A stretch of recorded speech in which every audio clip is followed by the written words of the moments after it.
పల్నాడు జిల్లా మాచర్ల మాజీ ఎమ్మెల్యే పిన్నెల్లి రామకృష్ణారెడ్డి ఆయన సోదరుడు పిన్నెల్లి వెంకటరామరెడ్డిపై రౌడ్ షీట్ ఓపెన్ చేశారు మాచర్ల పట్టణ పోలీసులు.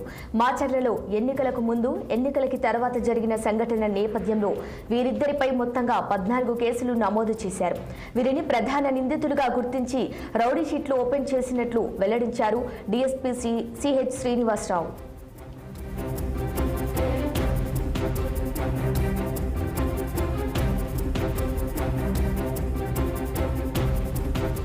ఇక ఇదే అంశంపై మరింత సమాచారం మా గుంటూరు ప్రతినిధి పవన్ అందిస్తారు. పవన్ చెప్పండి. సురేష, ఏదైతే చూడొచ్చు పల్నాడు జిల్లా మాచర్ల మాజీ ఎమ్మెల్యే పిన్నెల్లి రామకృష్ణారెడ్డికి రోజు రోజుకు ఉచ్చు బిగించుకుంటా ఉన్నట్టుగా తెలుస్తా ఉంది. ఎందుకంటే చూడొచ్చు ఏదైతే ఎన్నికల రోజు ఆయన చేసినటువంటి ఈవీఎం ధ్వంసం ఘటనకు సంబంధించినటువంటి కేసులో కూడా ఇప్పటికే మధ్యంతర బెయిల్ పై ఉన్నటువంటి ఎమ్మెల్యే పిన్నెల్లి రామకృష్ణారెడ్డి, అదేవిధంగా ఆయన సోదరుడు పిన్నెల్లి వెంకటరామరెడ్డి కూడా పూర్తి ఉచ్చు అయితే మాత్రం బిగించుకుంటా ఉంది. మరి ఈ నేపథ్యంలోనే ఈ రోజు ఎమ్మెల్యే పిన్నెల్లి రామకృష్ణారెడ్డి ప్రస్తుతం పల్నాడు జిల్లాలో ఉన్నటువంటి నర్సరావుపేట మాజీ ఎంపీ అనిల్ కుమార్ ఇంట్లో ఉన్నటువంటి నేపథ్యంలో ఆయన తమ్ముడు పిన్నెల్లి వెంకటరామరెడ్డి అయితే మాత్రం ప్రస్తుతం ఎన్నికల నాటి నుంచి నేటి వరకు అయితే మాత్రం అజ్ఞాతం వీడలేదు.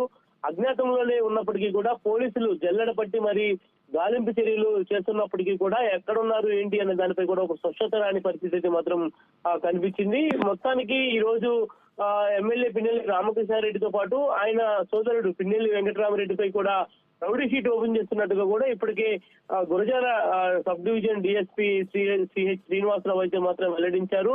దాదాపు ఎన్నికల రోజు నాటి నుంచి కూడా అనంతరం జరిగినటువంటి ఘటనలు, హింసాత్మకమైనటువంటి ఘటనలు ఏవైతే ఉన్నాయో ఆ ఘటనలకు సంబంధించి కూడా ఇరువురి అన్నదమ్ములపై కూడా 14 కేసులు నమోదు చేశామని, అందులో భాగంగా వీరిపై కూడా రౌడీ షీట్ ఓపెన్ చేస్తున్నట్టుగా కూడా సబ్ డివిజన్ డిఎస్పీ అయితే మాత్రం వెల్లడించారు. ఈ నేపథ్యంలోనే మాచర్ల పట్టణ పోలీస్ స్టేషన్ లో రౌడీ షీట్ ఓపెన్ చేసినటువంటి నేపథ్యంలో కూడా ప్రస్తుతం ఎమ్మెల్యేకి సంబంధించినటువంటి అనుచరులు మొత్తం ప్రస్తుతం మాచర్ల పట్టణ పోలీస్ స్టేషన్ చుట్టుముట్టినటువంటి పరిస్థితి కనిపిస్తా ఉంది.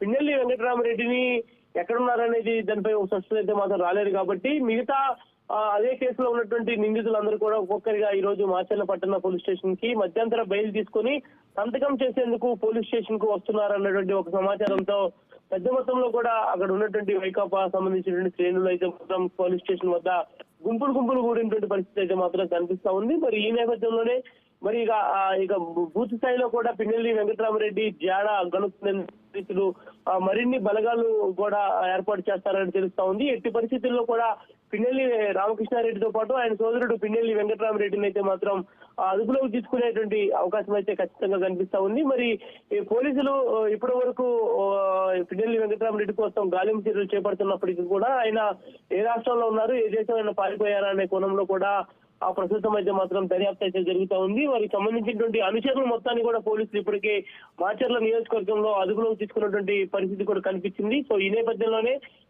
ఒక 2-3 రోజుల్లోనే పిన్నెల్లి వెంకటరామరెడ్డిని సైతం కూడా అరెస్ట్ చేసేందుకు పోలీసులు అయితే మాత్రం పూర్తి స్థాయి రంగం సిద్ధం చేస్తా ఉన్నారు. మరోవైపు మాజీ ఎమ్మెల్యే పిన్నెల్లి మాత్రం ప్రస్తుతం నర్సరావుపేటలో ఉన్నటువంటి అనిల్ కుమార్ నివాసంలో ఉన్నారు కాబట్టి 20వ తారీఖు తేదీ వరకు ఆయనకు మధ్యంతర బెయిల్ మంజూరు చేస్తూ కూడా ఇప్పటికే ధర్మాసనం తీర్పు వెల్లడించినటువంటి నేపథ్యంలో మరి 20వ తారీఖు తర్వాత కూడా అతన్ని అరెస్ట్ చేసేటువంటి అవకాశం కూడా ఉన్నటువంటి నేపథ్యంలో మొదటిగా ఆయన తమ్ముడిపై కూడా రౌడీ షీట్ ఓపెన్ చేశారు. అనంతరం పిన్నెల్లి రామకృష్ణారెడ్డిపై కూడా రౌడీ షీట్ ఓపెన్ చేసి మొత్తం 14 కేసుల్లో కూడా ప్రధాన నిందితులుగా వీరి పేరుని ఛార్జ్ షీట్ లో కూడా నమోదు చేసినటువంటి పరిస్థితి మాత్రం స్పష్టంగా కనిపించింది. ఏది ఏమైనా కూడా పిన్నెల్లి రామకృష్ణారెడ్డి బ్రదర్స్ కి అయితే మాత్రం పూర్తి స్థాయిలో కూడా ఉచ్చు బిగించుకుంటా ఉంది. Sirisha. Right Pavan, thank you.